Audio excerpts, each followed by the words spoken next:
the stock market could hit all-time highs, and your portfolio could still be losing money. That's not a joke. That's exactly what's happening to millions of retail investors right now. Have you felt this lately? Every headline screams, markets at record highs. Financial influencers on YouTube look like geniuses. Your coworkers suddenly become stock experts.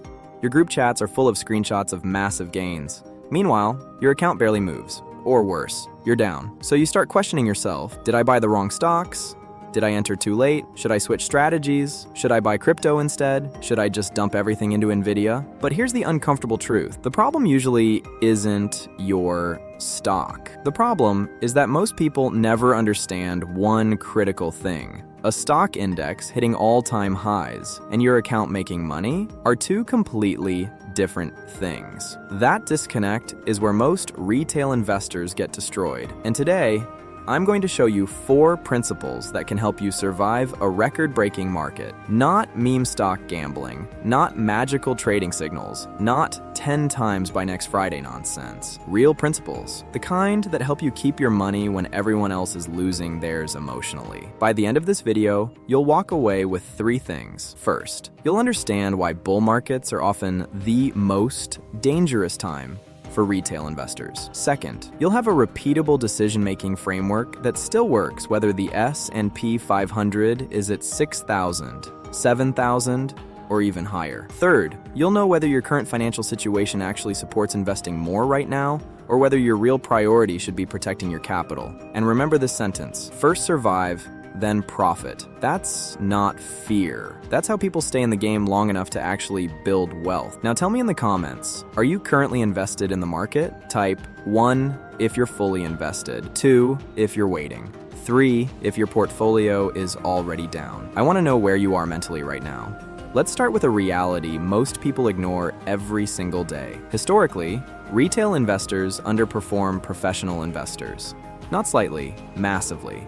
Multiple academic studies show that after fees, taxes, emotional trading, and bad timing, the average retail investor significantly underperforms the broader market over long periods. And here's the weird part. The higher the market goes, the worse retail behavior usually becomes. Why? Because record highs create a psychological illusion. If I don't buy now, I'll miss everything. That fear gets amplified when your friends are making money. The media celebrates new highs every day. Social media turns investing into entertainment. Then people do something dangerous. They confuse urgency with opportunity. That's the first core rule.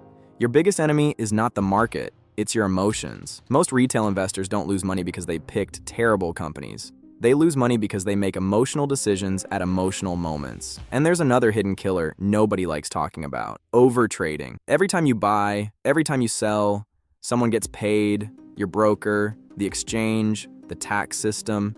Everybody eats, except maybe you. This is where the busy investor trap starts. Some people think more trading means more control, but often it just means more emotional mistakes. You're not investing, you're speedrunning transaction fees. Now think about this. If you traded 10 times this month, how much of your gains disappeared before you even had a chance to win? That invisible leak matters more than most people realize. Here's the second rule. In a hot market, the biggest danger usually isn't what you buy, it's which money you use. This is where retail investors accidentally destroy themselves. A lot of people invest money that should never be exposed to market risk. Examples? Emergency saving, rent money, mortgage payments, next semester's tuition, money needed within the next year. Once that money enters the market, you lose the ability to wait, and waiting is everything. Because markets do crash. Not maybe, not theoretically, actually. 2008, the financial crisis. The S&P 500 collapsed over 50%. 2020, pandemic panic. Markets crashed at terrifying speed. 2022, rate hikes. Tech stocks got absolutely crushed. Now imagine this. You invest $100,000 near a market peak. The market drops 30%. Now you have $70,000. If that money included your emergency fund, you may be forced to sell at the worst possible moment. That's how temporary losses become permanent losses. But investors with proper cash reserves, they had something powerful: time. They could wait. or even buy more at lower prices. That's why first survive, then profit matters. Because survival gives you optionality, and optionality is how long-term wealth is built. Now we need to talk about something uncomfortable. Financial institutions are businesses. That doesn't automatically make them evil, but it does mean you need to understand incentives. Banks, brokerages, fund managers, financial influencers. Most make money when you trade, you buy products, you stay emotionally engaged. Notice how during market booms, everyone suddenly has a once-in-a-lifetime opportunity? Funny timing. That's because hot markets are easier to sell. Now let's talk fees, because fees are sneaky. People obsess over return, but ignore costs. That's backwards. Returns are uncertain. Fees are guaranteed. A fund charging high management fees may quietly eat enormous chunks of your long-term gains, especially over 10, 20, 30 years. Low-cost index investing became popular for a reason, because costs matter a lot. And here's the reality. Most investors don't need more complexity. They need fewer expensive mistakes. Some portfolios look diversified, but emotionally, they're just 5 different ways to panic. Now let's get practical. Here are 4 principles that can help you survive a euphoric market. Principle 1, build a financial firewall. Before investing another dollar, separate your money into buckets. Bucket 1, emergency savings, at least 3 to 6 months of living expenses. Keep this liquid and accessible. Bucket 2, money needed within the next year. This money should not be in volatile assets. Bucket 3, long-term investment capital. This is the only bucket designed for market risk. And here's the key question. If your investments dropped 40% tomorrow, would your life collapse? If the answer is yes, your position size is too large. Principle 2, use dollar cost averaging. Most people try to time the market. Most people fail. Dollar cost averaging removes part of the emotional decision-making. You invest consistently, regardless of headline, regardless of fear, regardless of hype. When markets fall, your money buys more shares. When markets rise, you accumulate gradually. Simple, boring, effective, not sexy enough for TikTok, but surprisingly powerful over time. Principle 3, define exit rules before entering. Most investors enter positions with excitement and exit positions emotionally. That's backwards. Before buying anything, know your risk limit, your target, your maximum acceptable loss. Because during volatility, your brain becomes unreliable. Predefined rules protect you from yourself. Principle 4, rebalance annually. This sounds boring, which is probably why most people ignore it. But rebalancing forces discipline. When stocks explode higher, you trim exposure. When markets crash, you add exposure. In other words, you systematically do the opposite of emotional crowd behavior. That's one of the biggest long-term advantages an investor can have. Now let's talk about something viewers constantly argue about, gold and XRP. Because whenever markets become uncertain, people start searching for safe assets, and the opinions get intense. Some investors believe gold is the ultimate protection.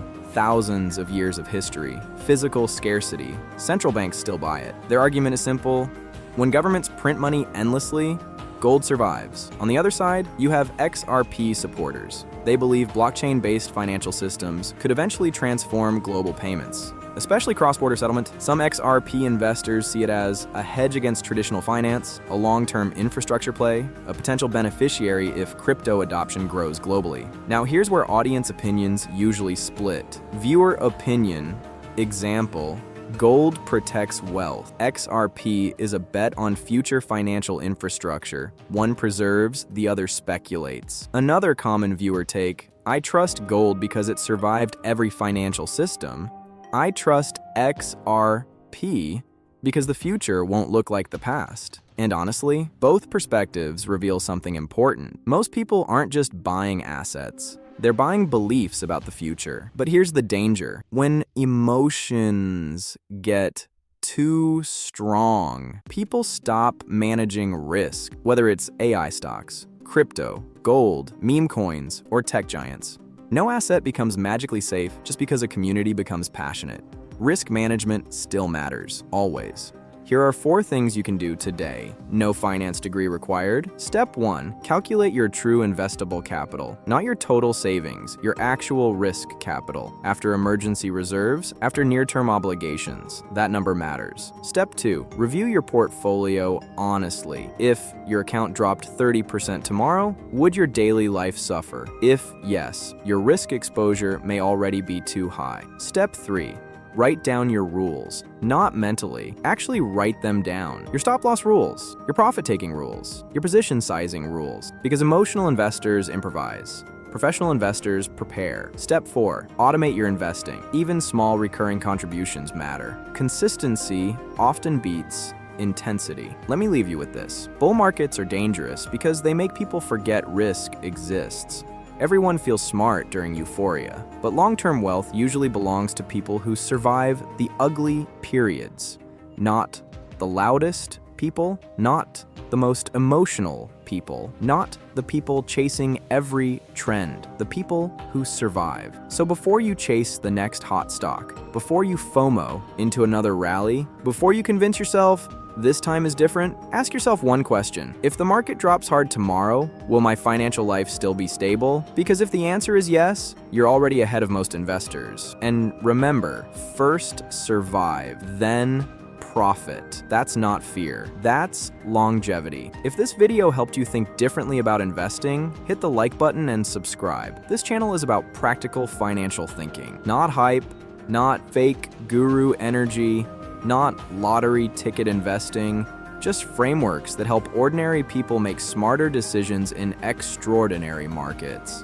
And in the comments, tell me this, what worries you more right now? The stock market, inflation, gold prices, or crypto volatility like XRP? I read every comment.